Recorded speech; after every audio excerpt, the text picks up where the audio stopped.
अगर शांति से सुनो भाई, शांति से सुनिए।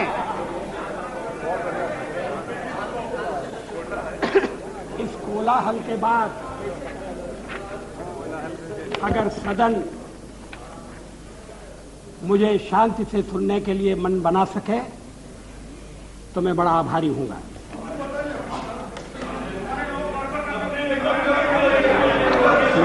Come on, come on, come on. Yes. मेरे प्रस्ताव पर Come on, you are a more disciplined. हुई चर्चा में जिन्होंने भाग लिया है, मैं उन सबको धन्यवाद देना चाहता हूं। ये सदन चर्चा के लिए है, जरूर शांतिपूर्ण चर्चा के लिए,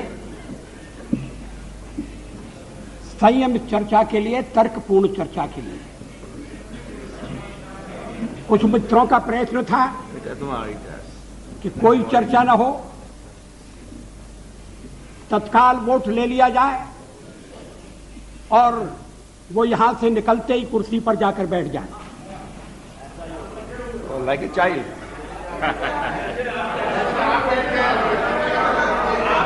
उधर से जैसे आवाज बैठ आ गए। रही है कि ऐसा ही होगा, जैसे आप बैठ गए और आवाज आ रही है कांग्रेस के बेंचों से।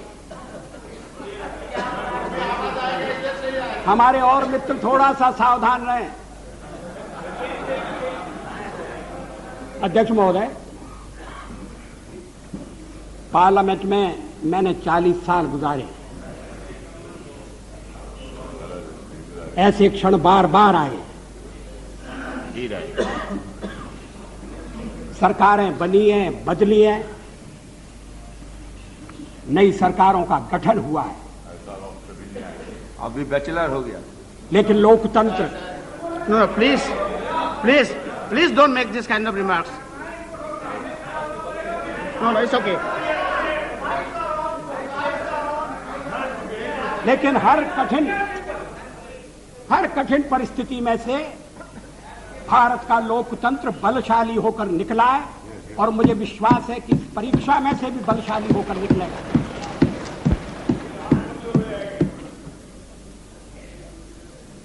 मैंने 40 साल आलोचना की है। आज भी अधिकांश में आलोचना सुनना पड़ी है। मराठी में एक कहावत है, निंदका से घर असावे शेजारी। क्या मतलब? निंदक नियरे राखिए आंगन कुटी छवाए।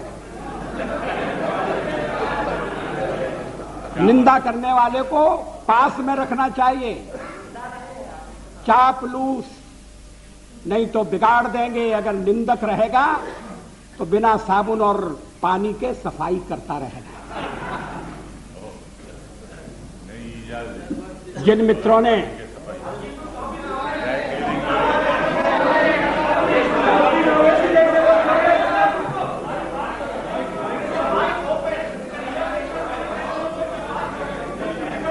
वो शिकायत कर रहे हैं, कौन?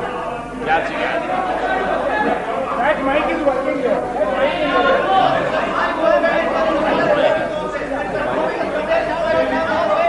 What is happening? अध्यक्ष महोदय,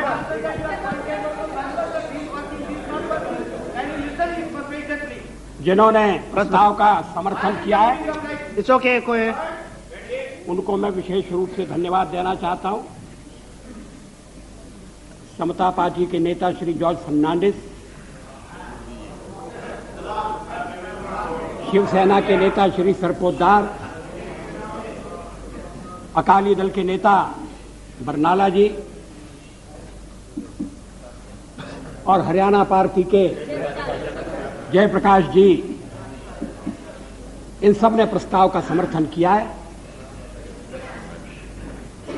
जिन्होंने आलोचना की है, मैं उनकी आलोचना का उत्तर दूंगा, मगर मैं विशेष रूप से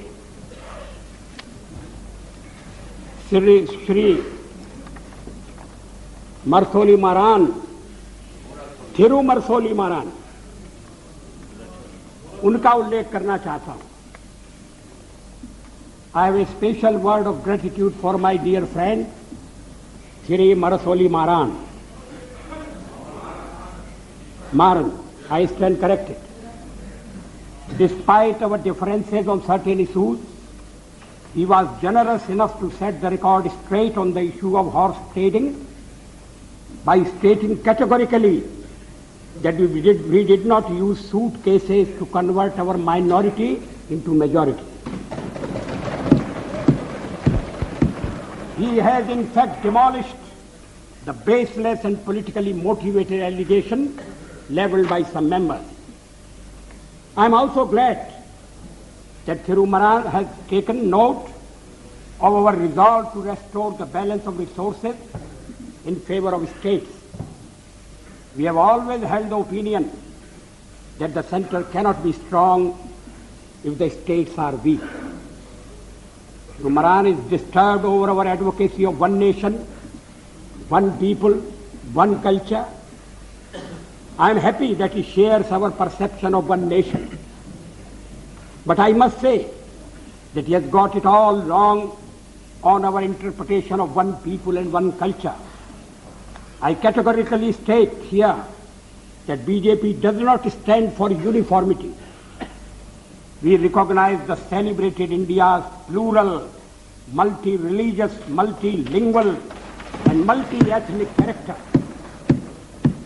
This view is best reflected in a poem by one of India's greatest poets, Subramanya Bharati. The poem is entitled Entai, or My Mother. Bharati says, I would like to read in Tamil. Muppadu Kodi Muhyamuyalayal Uir Mohipuram Andra Deyal Ivar Chappumoji Padinet Deyal Anil Chindanai Andra Deyal.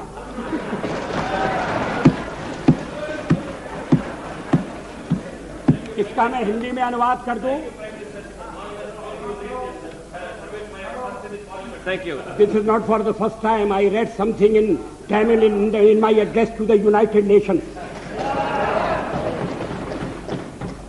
इसका हिंदी अनुवाद इस प्रकार है. 30 कोटि, उस समय देश की आबादी 30 करोड़ थी. 30 कोटि मुखमंडल वाली है मेरी मां. एक है उसकी काया और आत्मा. भाषाएं वो 18 बोलती है, किंतु एक है उसका चिंतन.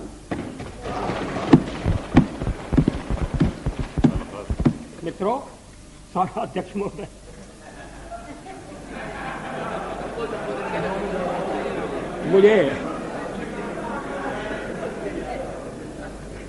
मुझ पर आरोप लगाया गया है और यह आरोप मेरे हृदय में घाव कर गया है. आरोप यह है कि मुझे सत्ता का लोभ हो गया है और मैंने पिछले 10 दिन में जो कुछ किया है वो सत्ता के लोभ के कारण किया है. अभी थोड़ी देर पहले मैंने उल्लेख किया कि मैं 40 साल से सदन का सदस्य हूं. सदस्यों ने मेरा व्यवहार देखा है, मेरा आचरण देखा है. जनता दल के मित्रों के साथ मैं सत्ता में भी रहा हूं. कभी हम सत्ता के लोभ से गलत काम करने के लिए तैयार नहीं. यहां श्री शरद पवार बैठे हैं. जब मेरे मित्र जसवंत सिंह जी भाषण कर रहे थे तो शरद पवार नहीं थे.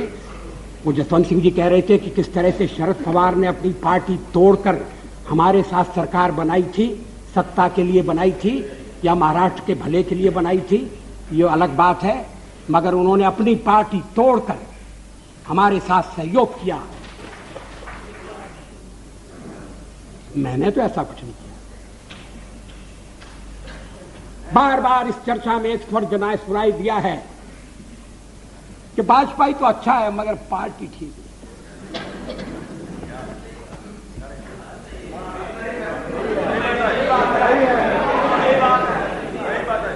अच्छा, तो अच्छे वाजपेयी का आप क्या करने का इरादा रखते हैं?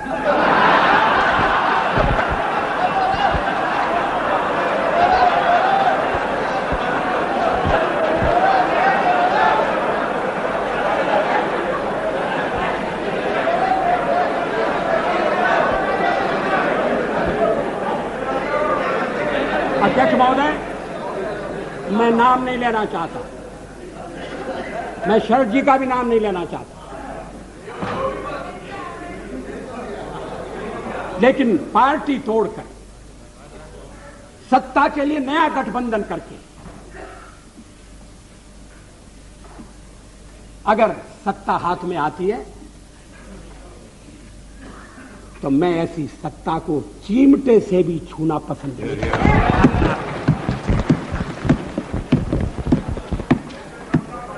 न भी तो मरणादस्मि केवलम दूषितो यशः। भगवान राम ने कहा था, मैं मृत्यु से नहीं डरता, अगर डरता हूं तो बदनामी से डरता हूं, लोकापवाद से डरता हूं। 40 साल का मेरा राजनीतिक जीवन खुली किताब है, लेकिन जनता ने जब भारतीय जनता पार्टी को सबसे बड़े दल के रूप में समर्थन दिया तो क्या जनता की अवज्ञा होनी चाहिए? जब राष्ट्रपति ने मुझे बुलाया और सरकार बनाने के लिए बुलाया और कहा कि कल आपके मंत्रियों की शपथ विधि होना चाहिए और 31 तारीख तक आप अपना बहुमत सिद्ध कीजिए, तो क्या मैं मैदान छोड़कर चला जाता? मैं पलायन कर जाता? जिस जनता का हमने विश्वास अर्जित किया है, और आप इकट्ठी भीड़ न करें। मैं अलग अलग पीछे, अब जब मैंने चर्चा आरंभ की थी तब इसका स्पष्टीकरण किया था। क्या यह तथ्य नहीं है कि हम सबसे बड़े दल के रूप में उभरे हैं? अब जो और तर्क दिए जा रहे हैं मैं उन पर आऊंगा। क्या मैं राष्ट्रपति महोदय से कहता कि नहीं, पहले मुझे जरा बात कर लेने दो,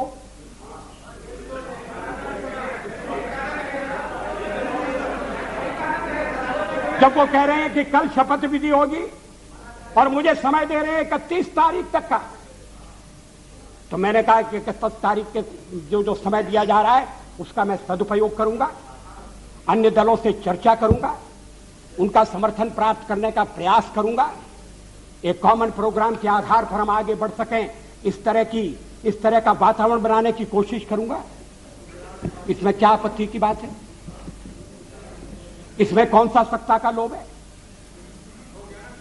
और फैसला केवल मेरा अकेला नहीं था, पार्टी का फैसला था। अध्यक्ष महोदय, आखिर जब एक बार 31 तारीख शक्ति परीक्षण के लिए तय हो गई, और शक्ति परीक्षण पार्लियामेंट में ही हो सकता है, राष्ट्रपति भवन में या राजभवन में हो, ये तो इसका तो हमने कभी प्रतिपादन नहीं किया, तो सदन की बैठक बुलाना जरूरी था। सदन की बैठक में राष्ट्रपति का अभिभाषण जरूरी था। हम तो कोई और भी काम रख सकते थे, कम से कम राष्ट्रपति को उनके अभिभाषण के लिए धन्यवाद देने का काम तो रख ही सकते थे। लेकिन ऐसा आपने ऐसा नहीं होने दिया, और मैंने भी संदेह पैदा हो इसलिए इस बात पर जोर नहीं दिया।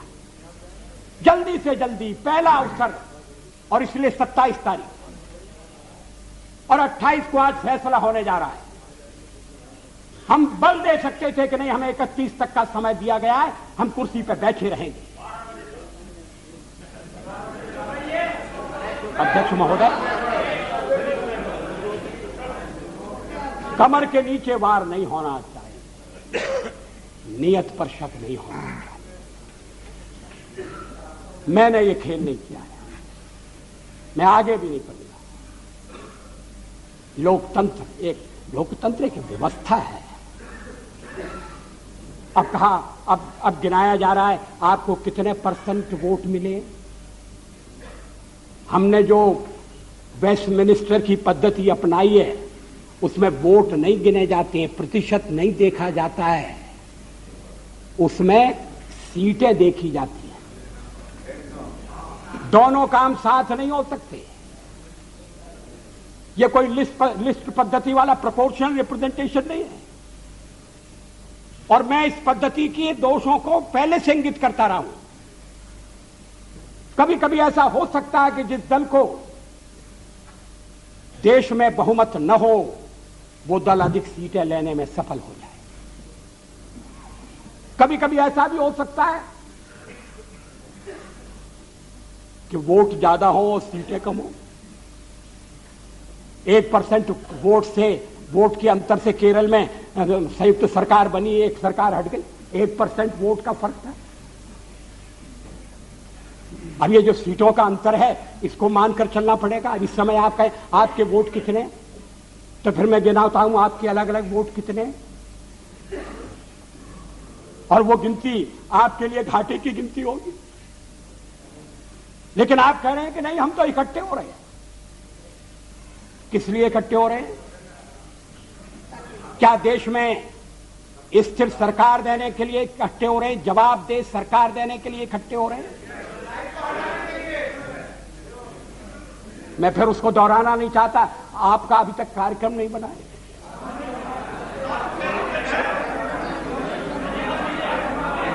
उस कार्यक्रम को लेकर आप जनता के पास नहीं गए। जिस जनादेश की आप बात कर रहे हैं, परसेंट वोट की बात कर रहे हैं, वो अलग अलग प्रदेशों में मिला है, अलग अलग कारणों से मिला है। तमिलनाडु में मेरा तो कोई झगड़ा नहीं था डीएमके से,